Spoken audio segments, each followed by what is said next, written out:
Puji nama Tuhan, Shalom saudara-saudara yang terkasih dalam kasih Tuhan. Kesempatan yang begitu indah kalau kita boleh berkumpul bersama, menikmati kebenaran firman Tuhan yang begitu luar biasa. Pada kesempatan malam hari ini, saya rindu menyampaikan kebenaran firman Tuhan yang begitu kaya, yang begitu indah. Bukan hanya memberikan kita kekuatan, tapi memberikan kita jalan keluar untuk melewati setiap masalah-masalah yang kita hadapi. Pada kesempatan malam hari ini saya rindu membagikan kebenaran firman Tuhan mengenai bagaimana cara kita untuk kita dapat bertahan di dalam masa-masa yang sulit, untuk kita dapat survive dalam keadaan-keadaan yang tidak kita inginkan sekalipun, untuk kita tetap kuat ketika kita harus dihakimi.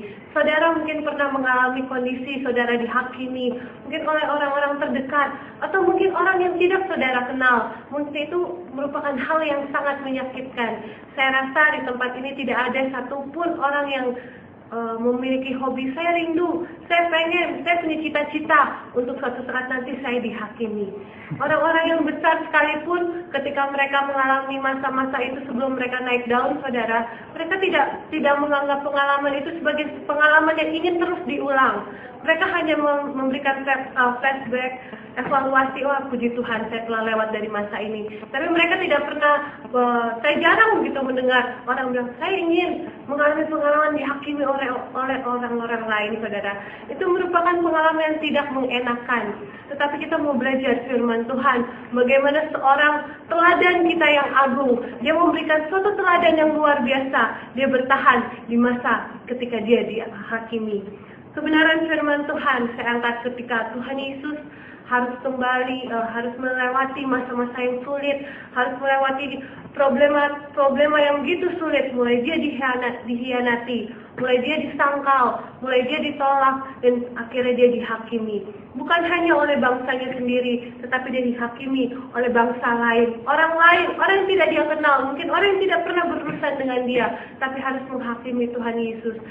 Seperti yang kita ketahui ketika masa zaman Tuhan Yesus ada, itu merupakan masa di mana bangsa Yahudi mengalami penjajahan dari bangsa Romawi.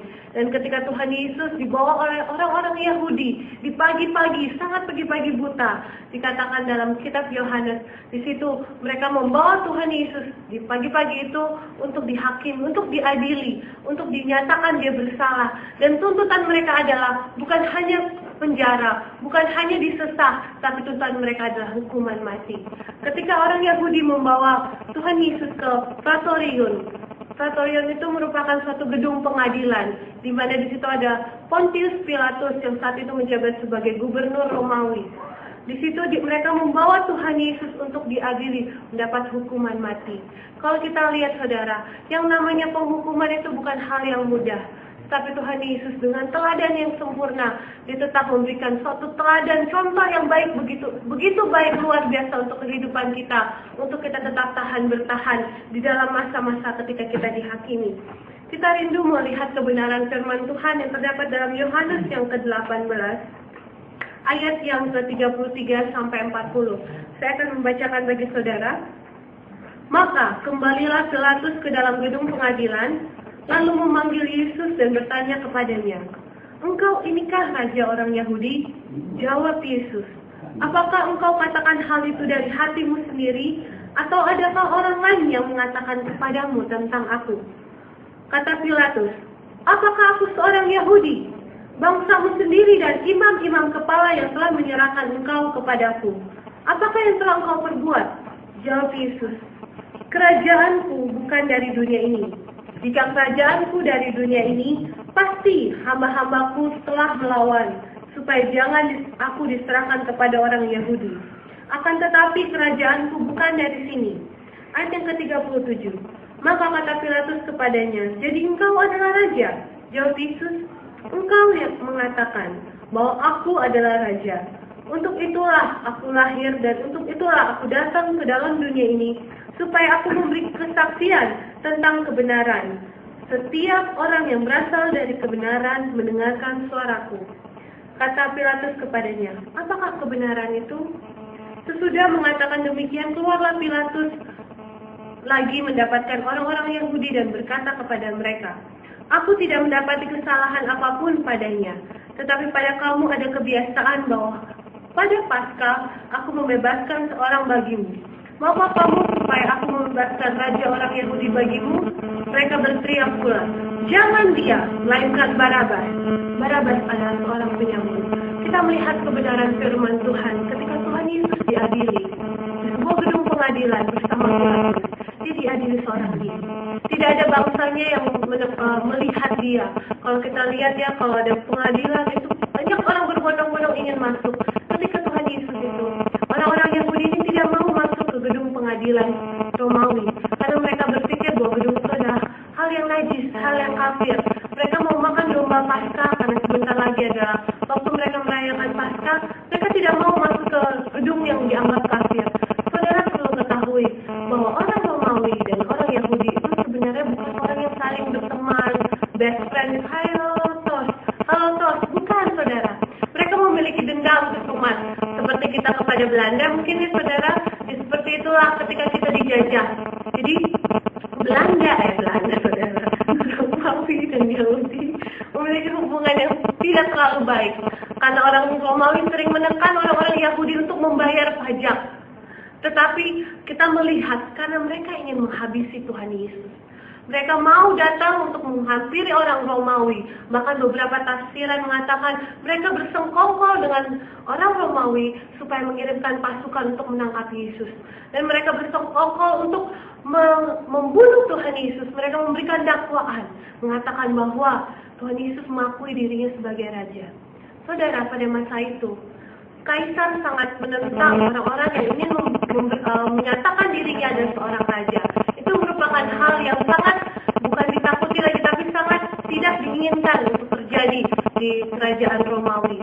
Jadi ketika orang-orang Yahudi menyampaikan gugatan itu kepada Tuhan Yesus, itu adalah gugatan, satu-satunya gugatan yang dapat menjatuhkan Yesus ke dalam hukuman mati, yang dapat membuat Yesus dijatuhi hukuman mati, disalibkan. Saudara melihat, kita baca di ayat yang ke-33, ketika Pilatus kembali masuk ke dalam, dia menemui Tuhan Yesus, dia berkata, engkau ini raja orang Yahudi. Mungkin saat itu Pilatus tidak melihat wajah rupa seorang raja. Biasanya orang yang menyatakan diri seorang raja, setidaknya kalau zaman sekarang dia pakai jas, saudara. Kalau zaman dulu mungkin dia pakai jubah ungu. Tapi Tuhan Yesus tidak. Di dalam kesederhanaannya, dia memakai baju yang dia pakai saat itu. Tidak ada yang mengikuti dia. Tidak ada orang yang berbondong-bondong. Kalau saat ini mungkin seorang raja, Pilatus berpikir akan ada banyak pengawalnya yang akan mengikuti dia.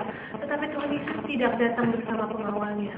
Dia datang seorang diri. Dia berkata, apakah engkau inikah raja orang Yahudi? Lalu Tuhan Yesus menjawab.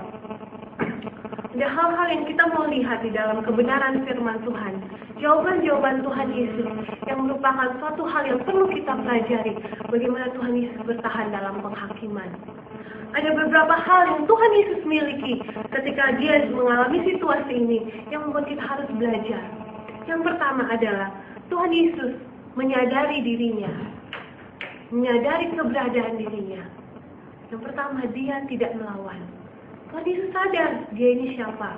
Dia sadar dia ada di dalam dunia ini. Walaupun dia anak Allah, walaupun dia tahu kekuasaannya dia lebih besar, banyak kekuasaan yang bisa Allah Bapa itu bisa memberikan perlindungan, proteksi yang luar biasa buat Tuhan Yesus.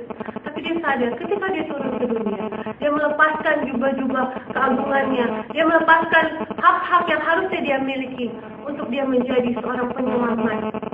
Dia melepaskan semua, dia sadar keberadaan dirinya. Dia adalah seorang anak tukang kayu, dia adalah seorang bangsa Yahudi.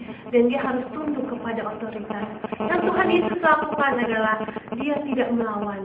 Ketika Tuhan Yesus sadar akan keberadaan dirinya, dia tidak melawan saudara, dia tidak melawan berusaha berupaya, sebenarnya saya ini anak Allah, kamu tidak perlu menghakimi saya. Tidak saudara. Yang dia lakukan adalah dia tidak melawan. Dia mengetahui otoritasnya. Dia hormat kepada otoritasnya. Kita baca di ayat yang ke-34. Jawab Yesus, apakah engkau katakan hal ini dari hatimu sendiri? Atau adakah orang yang mengatakannya kepadamu tentang aku? Dia tidak menunjukkan perlawanan apapun. Saat itu dia tahu posisinya. Dia bertanya kembali kepada Pilatus. Dari mana Pilatus mendapatkan hal itu? Dari mana Pilatus mendapatkan informasi itu? Dia tidak mau menghakimi Pilatus. Dia tidak mau melakukan apapun. Selain dia tidak melawan. Tuhan Yesus menunjukkan suatu teladan. Ketika dia dihakimi, dia tidak berusaha untuk melawan. Hal yang kedua yang Yesus lakukan, yang membuktikan dia menyadari akan keberadaan dirinya adalah di ayat yang ke-35. Ketika Pilatus bertanya, apakah saya ini orang Yahudi? Ketika Tuhan Yesus bilang bahwa Tuhan Yesus menanyakan apakah ini dari dirinya sendiri atau bukan. Lalu Pilatus bertanya, apakah aku ini orang Yahudi? Aku bukan orang Yahudi. Tapi mengapakah bangsamu sendiri yang menyerahkan engkau kepadaku? Imam-imam kepala yang menyerahkan engkau kepadaku? Sebuah pertanyaan besar bagi Pilatus. Seorang diakui sebagai seorang raja, yang mengakui dirinya seorang raja, tapi mendapat pertentangan yang luar biasa dari orang-orang Yahudi. Dikatakan, bangsamu sendiri dan imam-imam kepala yang telah menyerahkan engkau kepadaku. Apakah yang telah engkau perbuat? Pilatus pun sebagai orang lain bingung. Orang yang seperti ini, sederhana seperti ini dikatakan raja. Dan sekarang orang-orang imam-imam kepala semua berbondong-bondong membawa Yesus ke pengadilan Romawi untuk dihakimi. Suatu hal yang tidak biasa dan suatu hal yang tidak selalu terjadi. Tetapi ini yang terjadi dalam kehidupan Yesus. Pilatus bertanya, siapakah engkau ini? Apa yang telah engkau perbuat? Tapi kita lihat, kalau kita saudara, kita menghadapi suatu penghakiman, mungkin kita dihakimi yang seperti yang Tuhan Yesus alami. Emangnya apa sih yang udah kamu perbuat? Kok sampai orang-orang bencinya sama kamu? Kok sampai orang-orang melakukan hal ini sama kamu?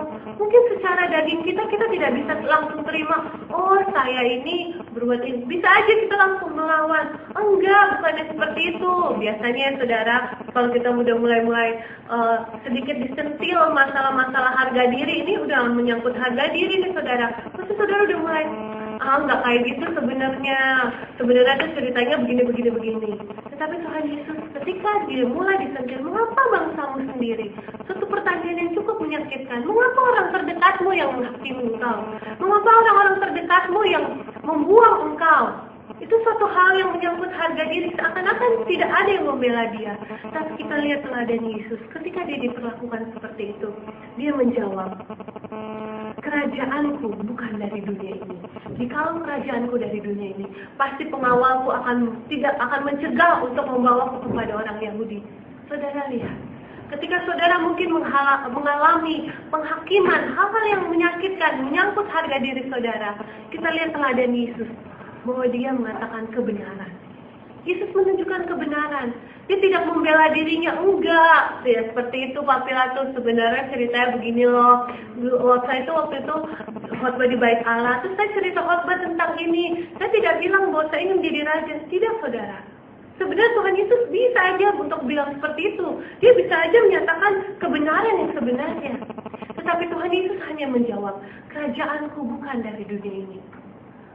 Wujud dia menyadari akan keberadaan dirinya adalah dia tidak membela diri, saudara. Yang Tuhan inginkan, dia tidak membela diri untuk menyatakan dia nih sebenarnya seperti ini loh. Dia tidak membutuhkan itu. Tetapi Yesus menyatakan kebenaran.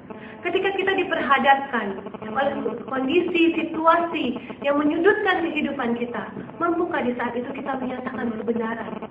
Mampukah kita berkata bahwa sebenarnya memang hal ini harus terjadi dalam kehidupan saya? Bukan hal yang mudah, bukan hal yang gampang, tetapi Yesus memberikan teladan. Hal yang Tuhan Yesus lakukan. Kadang-kadang kalau kita berpikir, itu kan Tuhan Yesus, beda dong sama kita. Kita ini manusia, mana bisa kita seperti Tuhan Yesus? Tapi ada rahasia besar yang akan saya sampaikan. Mengapa Tuhan Yesus mampu melakukan semua ini? Hal yang pertama, dari sikap Tuhan Yesus ada dia menyadari keberadaan diri, yang membuat dia tidak melawan dan tidak membela dirinya. Dia tahu otoritas, dia tahu keberadaannya, dia tahu bahwa kerajaannya itu di surga, bukan di dunia. Hal ini membuat Pilatus berpikir, saudara, kalau kerajaannya bukan di sini, apa urusannya sama Kaisaran Romawi?